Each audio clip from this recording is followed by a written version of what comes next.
A few years back, a female street dog gave birth to 2 puppies just outside her house. We were only there to take care of them. They were very sweet. One of the female puppies we named Chinky. She was very naughty.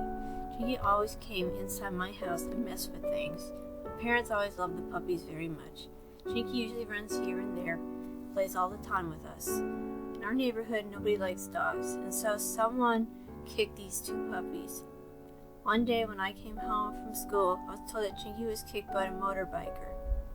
My brother and I hurriedly came to her aid and took her to a hospital. After doing x-rays, the doctor told us her left leg was totally broken.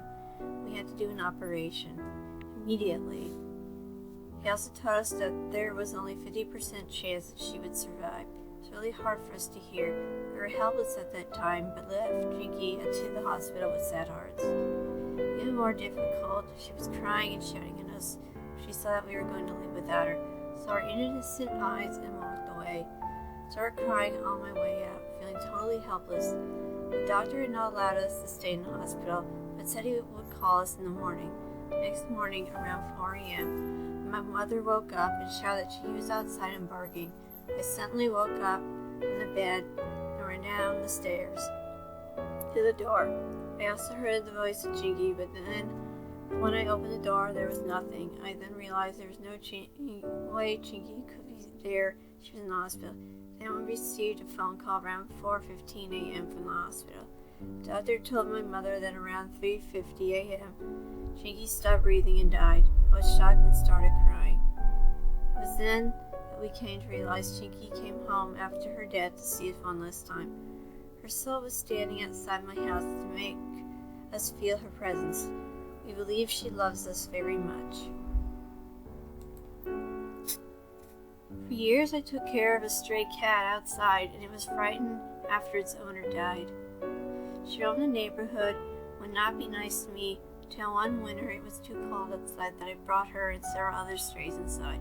They enjoyed being inside until spring, when I let them out once again. One day I came home, found her laying on the sidewalk in front of the house near death. I picked her up, threw her basket with a towel, and her death came very soon after that. A little while later, I saw her spirit walking in the basement. After I acknowledged her presence, I never saw her again. I believe her returned to let me know she appreciated my kindness to her. She was there to say goodbye, then went on to the animal spirit world, where she's supposed to be now. Animals have spirits, and I know that now from the ones who visit me. It causes me to be very kind to all animals, not only cats, but whoever happens to come on my porch to get food. Builders have taken away the natural habitats, so many animals depend on the kindness of humans. When they die, I miss them, and quite often they appear to me in spirit. All this caused me to think about the animals around the world.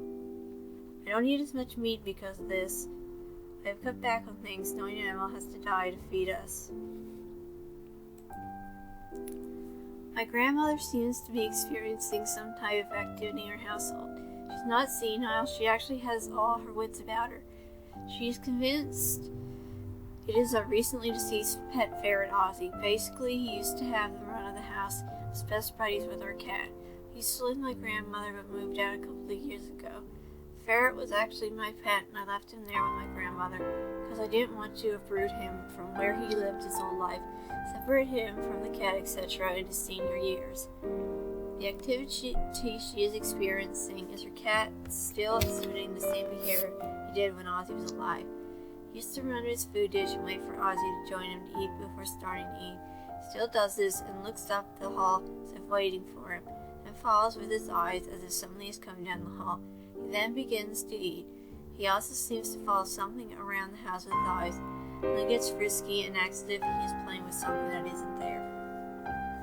It was a regular occurrence when Ozzy was alive for both of them to play together. This is a very overweight cat, and never played on his own unless irritated by Ozzy. In a nutshell, the cat is actually like Ozzy. The cat is acting like Ozzy is still there. My grandmother also claims that every night she feels Ozzy climbing under the covers at her feet in the bed. This was another normal nightly occurrence when the ferret was alive. She usually sleeps in the bedroom that I shared with Ozzy. He would climb into bed with me every night, curl up at my feet to sleep. She said she was even gone to the extremes of leaving her light on at night, looking down at her feet when she feels something crawling around. The covers do not move, but she can still feel him. Also, she stripped the bed and flipped the mattress over, because at first she thought it was just a animal, like a mouse or something doing it. She's so convinced that it's him that she left a couple of his toys out to see if he would move them. They haven't moved.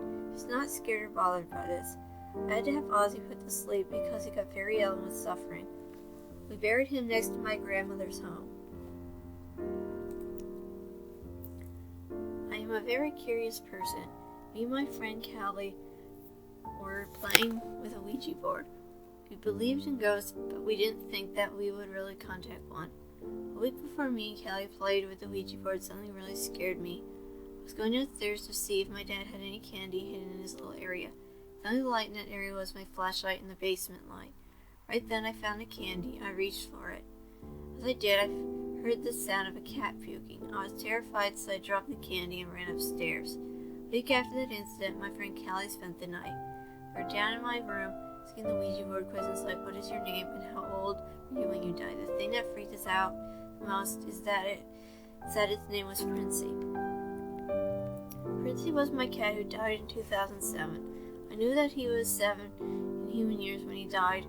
And when we asked how old he was, it said 7. He also asked if it was my cat in his past life, and it said yes. There's a few other questions, and went to bed. After she left in the morning, my mom and brother had to run to the store. My dad was in his room asleep. I stayed home on the computer. When they were gone, I heard a cat moaning. I also heard the same sound a few weeks after Princey died. I thought that was his way of saying goodbye. Nothing has happened since then, but things have been happening even before me and Callie played with the Ouija board. Recently, I had gotten a cold chill down my spine, but I told myself it was all in my head. Shortly thereafter, I told myself that I heard the sound of a cat running across the living room. I got up and looked around, but didn't find a cat anywhere. I couldn't find the fright anymore, so I turned the computer off and went outside and sat with my dog until my mom got home. A lot more events like these have been happening, or still happening at this moment. The scariest thing about all this, we have no cats when these events occurred. The last cat we had died in June. These events took place in November 2009. My pet dog Pekingese, a Pekingese Maltese mix, named Bandit, passed Valentine's Day 2005 at age 5 unexpectedly. He was sick 3 months straight. While a specialist was performing a nisogram on him, he passed. I was devastated because he was my child, for I have no children. He was the most loving dog. He went everywhere with me. Almost a month later, I went to bed one night and woke up out of my body. I sat up, looked around, and saw Bandit's sister Scarlet still asleep beside me. She's my twin's dog, and she slept with me a lot. The walls in the room turned dark, and there was Bandit laying against my leg looking up at me. He was young again and happy and wagging that tail. Then jumped down. I told him I loved him. Then ran over to a white ball on the floor and started drinking, then ran off in the distance, looking back at me and wagging his tail. Then awakened, sitting up. I know it was an out-of-body experience, as it was so real. I ran to my twin's room and told her about it. My dog proved to me that there is life after death for animals. Still miss him and know he's happy.